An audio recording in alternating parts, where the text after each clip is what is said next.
अब बात करते हैं actual depth of neutral axis. और actual depth of neutral axis को समझने से पहले हमें 2-3 पॉइंट्स फिर से समझने पड़ेंगे। क्रिटिकल डेप्थ हम लोगों ने देख लिया। Actual depth of neutral axis देखने से पहले हमें 2-3 पॉइंट और देखने पड़ेंगे। अब देख लेते हैं पहले, जब वो पॉइंट्स की बात आएगी मैं रुक जाऊंगा, फिर वहां पहुंचेंगे। अभी देखते हैं।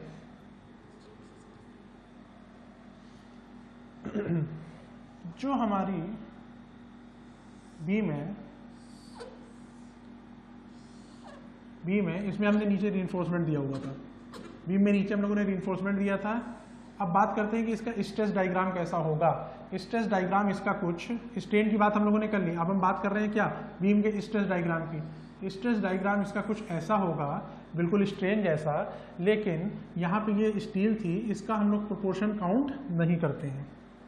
क्या बोल दिया मैंने, ये मैंने क्या बोल दिया, यहाँ पे ये जो इतना पोर्शन देख रहे हो ना, ये इसके नीचे, इस ओ पॉइंट के नीचे, इस ओ पॉइंट के नीचे जितना पोर्शन देख रहे हो, इसका हम लोग स्ट्रेसेस में काउंट नहीं करते हैं। क्यों? क्योंकि उसके पीछे एक रीजन है, मैं भी बताता हूं। क्योंकि इस न्यूट्रल एक्सिस के नीचे क्या है, इस जगह पे, इस पोर्शन में क्या मौजूद है, इस पोर्शन में कंक्रीट मौजूद है। और इस पोर्शन में न्यूट्रल एक्सिस जो तुम्हारी ये है, इसके नीचे यहाँ पे क्या है, क्या डेवलप हो रहा है, कौन से फोर्सेस डेवलप हो रहे हैं, टेंसाइल फोर्सेस डेवलप हो रहे हैं। क्या टेंसाइल फोर्सेस बियर कर पाएगा कंक्रीट? नहीं कर पाएगा, बहुत कम कर पाता है। हम मान के चलते हैं कि नहीं कर रहा है, कुछ भी टेंसाइल फोर्स डेवलप नहीं कर रहा है। तो इसका हम लोग कोई भी योगदान नहीं मानते हैं किसमें, टेंसाइल स्ट्रेसेस या टेंसाइल फोर्सेस जो बीम के ऊपर डेवलप हो रहे हैं उन्हें झेलने में। क्लियर? तो सारा का सारा जो टेंसाइल फोर्सेस होगा वो क्या होगा, इसके रिस्पेक्ट में होगा। सारा का सारा टेंसाइल फोर्सेस स्टील लेंगी, सारा का सारा कंप्रेसिव फोर्सेस कौन लेगा, कंक्रीट लेगा। तो अब वो वाली बात देखो, अब वो वाली बात आ गई, कौन सी, जो मैक्सिमम कंप्रेसिव स्ट्रेस जो झेल सकता है, that will be sigma CVC. Sigma CVC इसको बोल देते हैं जो मैक्सिमम कंप्रेसिव स्ट्रेस है, या फिर इसी को हम ये भी बोल सकते हैं, क्या, सीए भी बोलते हैं। सीए और सीवीसी में फर्क है, अभी मैं बात करूंगा क्या।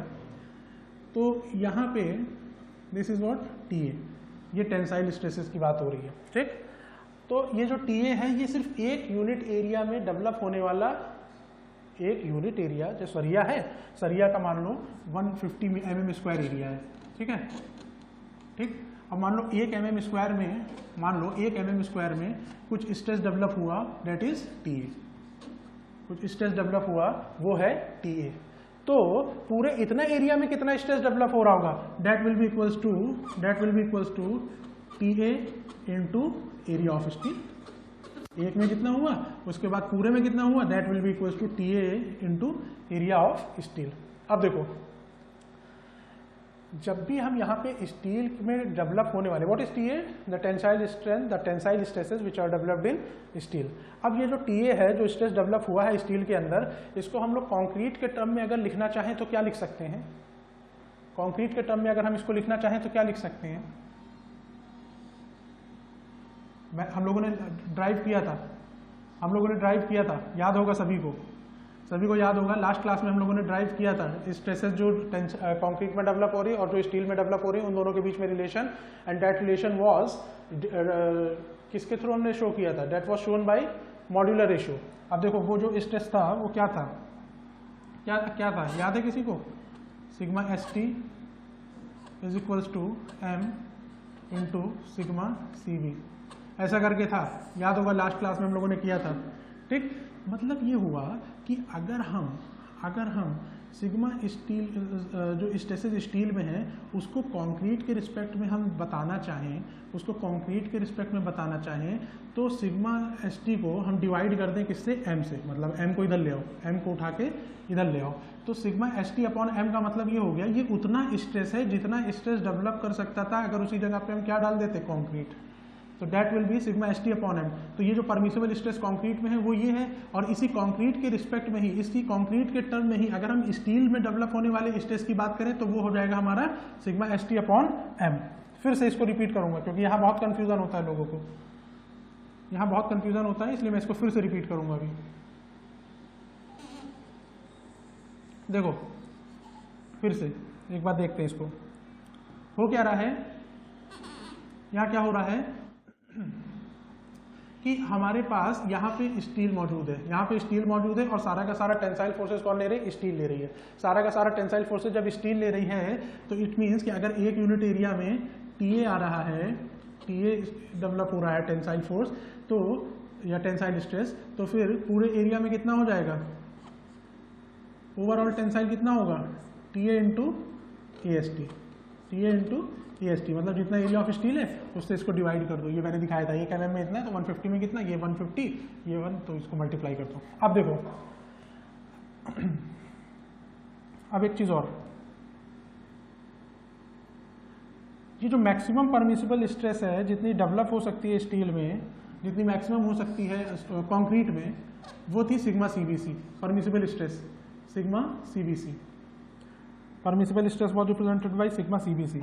अब अगर ये सिग्मा CBC है, फिर से देखना ध्यान से, और इस सिग्मा CBC है, अगर ये मैक्सिमम परमिसिबल स्ट्रेस है और ये नीचे जो है ये स्टील का है, ये क्या है, मैक्सिमम परमिसिबल स्ट्रेस है किसमें, स्टील में, ठीक है। और मैक्सिमम परमिसिबल स्ट्रेस जब मैं बोल रहा हूँ तो मैं एक बार याद दिला दूँ सभी को, क्या होता था मैक्सिमम परमिसिबल स्ट्रेस, क्या होता था, सिग्मा CBC अलग अलग ग्रेड ऑफ कंक्रीट के लिए होता था। वो टेबल मैंने लास्ट क्लास में शो की थी, है ना, क्या होता था 7, 5, 7, 8.5, 10, 11.5, ये शो किया था अलग अलग ग्रेड ऑफ कंक्रीट के लिए, वही मैक्सिमम परमिसिबल स्ट्रेस थी। Maximum permissible stress of steel की भी बात हम लोगों ने की थी। स्टील की मैक्सिमम परमिसिबल स्ट्रेस क्या होती है, माइल्ड स्टील के लिए कितनी थी, 140 थी, ठीक है। जब हमने बात की थी Fe 415 की बात की थी तो उस केस में कितनी थी, 240 थी। जब हमने बात की थी Fe 500 की तो मैक्सिमम परमिसिबल स्ट्रेस क्या थी, मैक्सिमम परमिसिबल स्ट्रेस 275 न्यूटन पर mm स्क्वायर थी, ठीक। तो वही वाली बात हो रही।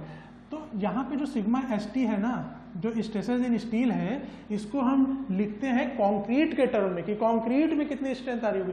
तो हमारे पास एक रिलेशन जो निकल कर आया था लास्ट क्लास में हम लोगों ने जो निकाला था relation, sigma ST equals to M sigma C ऐसे करके जो निकाला था, उसी से हम निकाल लेते हैं। तो सिग्मा C के रिस्पेक्ट में अगर हम बात करें तो इसको हम लिख सकते हैं सिग्मा ST, M को इधर उठा के भेज दो और यहाँ पे हमारा क्या बच जाएगा, सिग्मा C।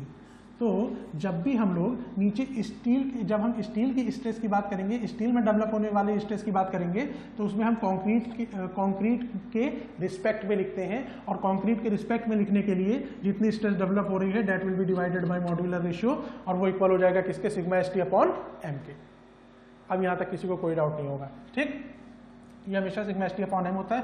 तो जब भी यहाँ पे स्ट्रेस दिखाना है स्टील की, ये हमेशा मॉड्यूलर रेशियो से डिवाइड करना, क्योंकि हमें चाहिए with in respect of concrete, ठीक। कंक्रीट में सिग्मा CBC रहेगा, ये उसके रिस्पेक्ट में इतना हो गया, क्लियर। यहाँ तक किसी को कोई डाउट नहीं होगा। अब देखो 2-3 चीजें और मैं डिस्कस करूंगा यहाँ पे। सबसे पहले मूवमेंट क्या होता है, सबसे पहले मूवमेंट क्या होता है, मूवमेंट क्या होता है, मूवमेंट क्या होता है, इसका एग्जांपल मैं दे देता हूँ।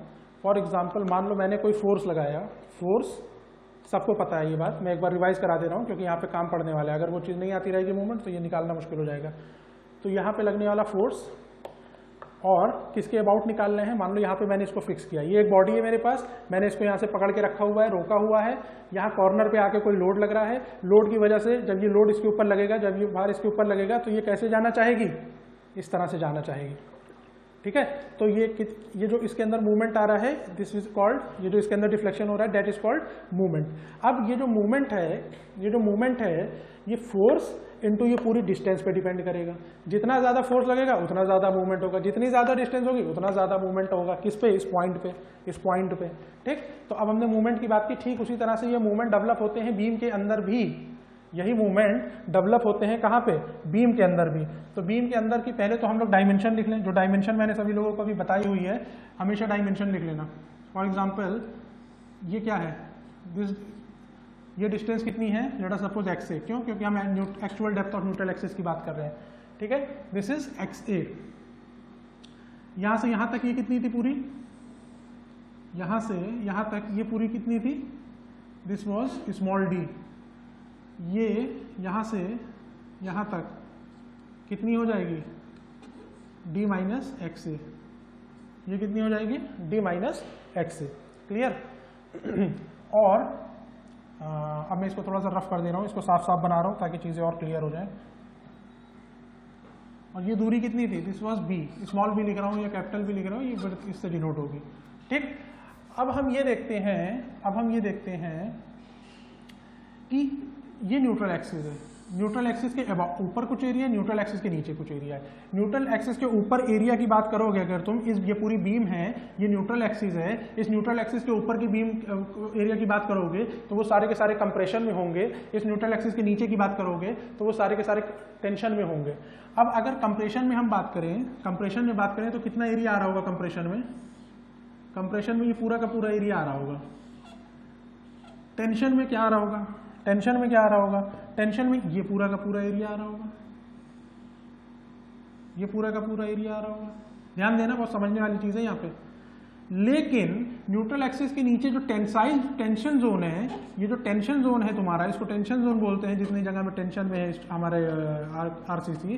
तो ये जो टेंशन जोन है, इसमें हम ये मान के चलते हैं कि इस टेंशन जोन के अंदर जो कंक्रीट है वो कोई भी टेंशन नहीं झेल रही है, वो कोई भी टेंसाइल फोर्स झेलने के लिए, कोई भी टेंसाइल फोर्स एब्जॉर्ब करने के लिए कैपेबल नहीं है, एफिशिएंट नहीं है, कैपेबल नहीं है। ठीक है, तो अगर ये किसी भी टेंसाइल फोर्सेस को झेलने के लिए नहीं कैपेबल है, ये हम मान के चलते हैं, ये हमारा ये कोड मान के चलता है, तो इसका मतलब सारा का सारा टेंसाइल फोर्स कौन ले रहा होगा? यहाँ पे मौजूद स्टील ले रही होगी, यहाँ पे मौजूद स्टील ले रही होगी। लेकिन कंप्रेसिव फोर्स कौन ले रहा होगा? क्योंकि कंप्रेशन में हमारी कंक्रीट अच्छी है और इसके न्यूट्रल एक्सिस के ऊपर पूरी की पूरी कंक्रीट है ना। तो ये सारा का सारा कंप्रेसिव फोर्स इतना पूरा एरिया मिला के ले रहा है, ये सब ले रहे हैं। और जो टेंसाइल फोर्स है वो सिर्फ और सिर्फ कौन ले रहा है? स्टील ले रहा है। वो सिर्फ और सिर्फ कौन ले रहा है? स्टील ले रहा है।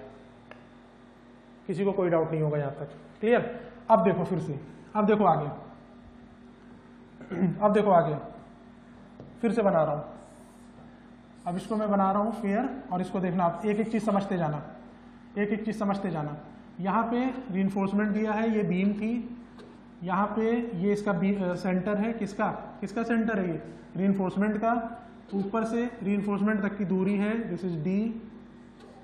ऊपर से नीचे तक की दूरी है capital D, overall depth. Let us suppose कि बीच में कहीं पे न्यूट्रल एक्सिस दी हुई है, and that neutral axis is somewhere here, neutral axis ये दी हुई है। टॉप पे से, क्योंकि हम एक्चुअल डेप्थ की बात कर रहे हैं, तो टॉप पे से एक्चुअल डेप्थ की न्यूट्रल एक्सिस जो है वो कितनी हो जाएगी? यहाँ लिख दे रहा हूँ N A mean neutral axis गई हुई है ये। So this is X A, यहाँ से यहाँ तक डी थी, तो ये क्या हो जाएगा? डी माइनस एक्स ए। कंप्रेशन जो पूरा का पूरा झेल रहा है वो कितना पोर्शन झेल रहा है? कंप्रेशन जो पूरा का पूरा झेल रहा है वो कितना पोर्शन झेल रहा है? इतना पोर्शन झेल रहा है। और इतने पोर्शन में कौन मौजूद है? इतने पोर्शन में कौन मौजूद है? सिर्फ और सिर्फ कंक्रीट, कोई भी स्टील इतनी इसके पोर्शन में नहीं मौजूद है। और फिलहाल अभी ज़रूरत नहीं थी, इसी वजह से हमने यहाँ पे स्टील नहीं दिया होगा, क्योंकि जितना भी कंप्रेशन है वो सारा का सारा कंक्रीट झेल सकती है, कंक्रीट अच्छी होती है, इस वजह कंप्रेशन लोड को बियर करने के लिए, इस वजह से ये पूरा का पूरा कर ले रहा है। यहाँ पे भी नीचे की बात करें, अगर हम यहाँ पे बात करें तो इसके नीचे ये पूरा टेंशन जोन है, ये पूरा क्या है? टेंशन जोन है। ठीक, और टेंशन जोन में यहाँ पे भी पूरे के पूरे यहाँ देखो ये कंक्रीट मौजूद है। टेंशन जोन में ये जो ग्रीन कलर से मैंने पूरी कंक्रीट दिखाई हुई है, ये कोई रोल प्ले नहीं करती है टेंसाइल फोर्सेस को झेलने के लिए। तो टेंसाइल फोर्सेस जो या टेंसाइल स्ट्रेसेस जितने भी आ रहे हैं वो सारा का सारा कौन बियर कर रहा होगा? वो सारा का सारा कौन बियर कर रहा होगा? ये स्टील, सिर्फ और सिर्फ ये स्टील झेल रहे हैं। ठीक, अब हम क्या करते हैं कि न्यूट्रल एक्सिस है, न्यूट्रल एक्सिस का मतलब जहाँ पे सब कुछ जीरो है, सब कुछ जीरो कह सकते हैं, या फिर ये बोल सकते हैं कंप्रेशन और टेंशन का रिजल्टेंट जीरो है। तो जब हम मूवमेंट निकालेंगे, अब हम मूवमेंट क्या करते हैं? न्यूट्रल एक्सिस के नीचे जितना मूवमेंट हो रहा है, न्यूट्रल एक्सिस के ऊपर जितना मूवमेंट हो रहा है, उन दोनों को इक्वेट कर दो। बहुत सिंपल। न्यूट्रल एक्सिस का मतलब न्यूट्रल नाम से ही पता चल रहा है कि वहां पे कुछ भी नहीं हो रहा है, वो न्यूट्रल पड़ी हुई है, ना वहां कंप्रेशन है, ना वहां टेंशन है। तो इट मीन्स कि हमें करना क्या है? न्यूट्रल एक्सिस के ऊपर वाला पूरा मूवमेंट निकाल लो, न्यूट्रल एक्सिस के नीचे वाले का मूवमेंट निकाल लो, और दोनों को इक्वेट कर दो, हमें डेप्थ ऑफ न्यूट्रल एक्सिस मिल जाएगी। कैसे करेंगे वो मैं भी बताता हूँ कैसे करेंगे वो मैं भी बताता हूँ। अब देखो, फिर आगे बढ़ा के हम लोगों ने एक चीज़ और की थी, और वो ये चीज़ थी कि हमने इसका डायग्राम बनाया था, स्ट्रेस डायग्राम। अच्छा, अब देखो स्ट्रेन डायग्राम हमने लास्ट केस में बनाया था जब हम क्रिटिकल एक्सिस वाली बात कर रहे थे, क्रिटिकल डेप्थ वाली बात कर रहे थे। अब यहाँ पे देखो स्ट्रेस डायग्राम में क्या होगा? स्ट्रेस डायग्राम की कहानी देखो, जो डेप्थ होगी क्रिटिक इफेक्टिव वो हम वहीं तक बनाएंगे, मैंने बार बार इसीलिए बोल रहा हूँ, कोई कंफ्यूजन नहीं होना चाहिए। जो स्ट्रेस डायग्राम है वो ऐसा ही रहेगा, क्यों? क्योंकि यहाँ जो नीचे है ना, इस न्यूट्रल एक्सिस है, ये पूरी क्या थी, न्यूट्रल एक्सिस गई हुई है। न्यूट्रल एक्सिस के नीचे का जो पोर्शन है ये कोई भी टेंसाइल स्ट्रेस नहीं झेल रहा है। यहाँ पे जो भी पोर्शन है जहाँ जहाँ पे कंक्रीट मौजूद है वो कोई भी टेंसाइल फोर्स नहीं झेल रहा है। तो हमने ये कंक्रीट का पोर्शन नहीं शो किया, सिर्फ और सिर्फ जो स्ट्रेस झेल रहा है वो कौन बियर कर रहा है, कंक्रीट कर रहा है। कहाँ पे कर रहा है? न्यूट्रल एक्सिस के ऊपर कर रहा है। कौन सा कर रहा है? कंप्रेसिव कर रहा है। क्लियर? नीचे की तरफ टेंशन डेवलप हो रहा है, टेंशन में हमारा कंक्रीट कमजोर होता है, कंक्रीट हमारे टेंशन में वीक होता है। तो इस वजह से हम ये मान के चलते हैं कि टेंशन फोर्स जहां पर भी हो रहा है वहां पे कंक्रीट कोई भी लोड बियर करने का रोल प्ले नहीं कर रहा है। तो सारा का सारा कौन करेगा फिर प्ले? अगर कंक्रीट नहीं कर रहा है तो कौन करेगा? हमने अलग से सरिया दी हुई है, ये रीइंफोर्समेंट, ये सरिया दी करेगी, ये सरिया करेगी, और ये सरिया वाले डायरेक्शन में मैंने ये दिखा दिया इसको, यहाँ पे सरिया सिर्फ और सिर्फ यही रोल प्ले करेगी। क्लियर? अब देखो ये न्यूट्रल एक्सिस थी, मैं फिर से बना दूं, यहाँ पे लिख दे रहा हूँ न्यूट्रल एक्सिस, याद रहे कि ये न्यूट्रल एक्सिस की बात हो रही है। ये पूरी की पूरी दूरी कितनी है? What is this total distance? ये पूरी की पूरी दूरी फिर से वही देख लो, ऊपर लिखी हुई है कि हमने क्या माना, एक्स से माना था। ये हमने क्या माना, डी माइनस एक्स से माना था। न्यूट्रल एक्सिस के अबाउट मूवमेंट लेने की बात कर रहा हूं मैं, न्यूट्रल एक्सिस के अबाउट मूवमेंट लेने की बात कर रहा हूं। किसकी? इधर वाले पोर्शन की भी, इधर वाले पोर्शन की भी। ठीक, और इन दोनों को इक्वेट कर दो तो देखते हैं। टॉप वाले सरफेस की बात करो, इसका मूवमेंट कितना होगा, इसका मूवमेंट कितना होगा, इसका कितना होगा?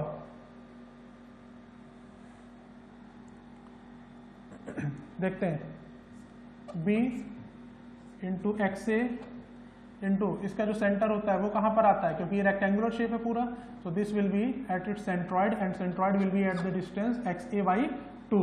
तो B A into X A equals to into X A by 2। ठीक, ये मोमेंट ऑफ एरिया हम लोगों ने ले लिया है। अब देखो यहाँ पे क्या होगा, यहाँ पे क्या होगा, ये एक सिर्फ लाइन में ही है, यहाँ पे क्योंकि पूरा एरिया आ रहा था तो हमने पूरा एरिया ले लिया, इस पूरे का मूवमेंट ले लिया, पूरे एरिया का मूवमेंट ले लिया। जब पूरे एरिया का मूवमेंट लेंगे तो हमने सोम में पढ़ा हुआ है, क्या पढ़ा हुआ है कि इसका एरिया इनटू ये अपने सेंटर के अबाउट घूमेगा, ये अपने सेंट्रॉइड के अबाउट मूवमेंट होगा इसमें। तो सेंट्रॉइड क्या होगा, पूरा एरिया ले लो इनटू सेंट्रॉइड। सेंट्रॉइड कितना होता है रेक्टेंगल शेप के लिए, आधी डिस्टेंस पे होता है। आधी डिस्टेंस कितनी होगी, यहाँ से यहाँ तक एक्स ए है, तो half will be x A by 2। तो एरिया कितना हो जाएगा, बी बी तो मैंने इसमें लिखा नहीं है, हाँ पीछे लिखा था, दिस इज बी और ये एक्स ए, सिर्फ इतनी दूरी, सिर्फ इतने की बात कर रहा हूँ, इतने का एरिया। और अगर इसको अगर मूवमेंट आएगा, movement of inertia, first movement की बात करेंगे तो this will be about it centroid, और इसका सेंट्रॉइड क्योंकि रेक्टेंगुलर शेप है तो हाफ पे होगा। हाफ कितना होगा, यहाँ से यहाँ तक एक्स ए है तो half will be x A by 2, कोई डाउट नहीं होगा। फिर ये इसकी बात कर ली, न्यूट्रल एक्सिस के ऊपर जो कंक्रीट था उसके मूवमेंट की बात कर ली। अब नीचे आ जाओ, न्यूट्रल एक्सिस जो ये है इसके नीचे आ जाओ, नीचे क्या मौजूद है, नीचे भी कंक्रीट है, नीचे भी स्टील है, लेकिन कंक्रीट का पोर्शन हम लोग कंसीडर नहीं कर रहे हैं किसी भी टेंसाइल फोर्स को झेलने के लिए। तो सिर्फ और सिर्फ क्या बचा, सिर्फ और सिर्फ हमारे पास स्टील बचा। और अभी मैंने लास्ट केस में बताया था टोटल टेंसाइल फोर्स जो होगा, जो टोटल टेंसाइल फोर्स जो होगा जो स्टील झेल रही है वो किसके बराबर होगा, एक यूनिट एरिया पे लगने वाला tensile force into total AST। तो ये हमारा टोटल हो गया। ठीक है, अब इसका मूवमेंट कितना होगा, इसका मूवमेंट होगा, ये फोर्स है, this is the force, this is force into distance, distance is what, distance is this distance is what, D minus X A. तो कितना हो जाएगा, T A into A minus AST into D minus X A. Clear? तो यहाँ से हम लोग इसको और क्या लिख सकते हैं, B into X A square by 2 equals to क्या लिख सकते हैं, टोटल एरिया इसमें। अच्छा अब एक चीज़ और, अगर हम इसमें मॉड्यूलर रेशियो का डिवाइड करा दें, जो मैंने बोला था कि TA अपॉन M, इसमें नीचे डिवाइड करा दो और इसी में मॉड्यूलर रेशियो का मल्टीप्लाई करा दो, कोई फर्क तो पड़ेगा नहीं, मॉड्यूलर रेशियो का मल्टीप्लाई कराने से। ठीक है, तो ये भी हम कर सकते हैं, इस टर्म में भी इसको लिख सकते हैं। क्लियर? तो यहाँ से हमारा टोटल निकल कर आ गया, क्या निकल कर आ गया, ये फॉर्मूला हमारा बन गया TA इंटू, और ये जो T था इसको हम लोगों ने कैपिटल T बोला हुआ था, तो TA into D minus x से बोल दो या बी एक्स ए स्क्वायर। तो यहाँ से हम एक्स से निकाल सकते हैं ना, यहाँ से हम एक्स की वैल्यू निकाल सकते हैं और वही हमारी एक्स की वैल्यू ही क्या हो जाएगी, actual depth of neutral axis.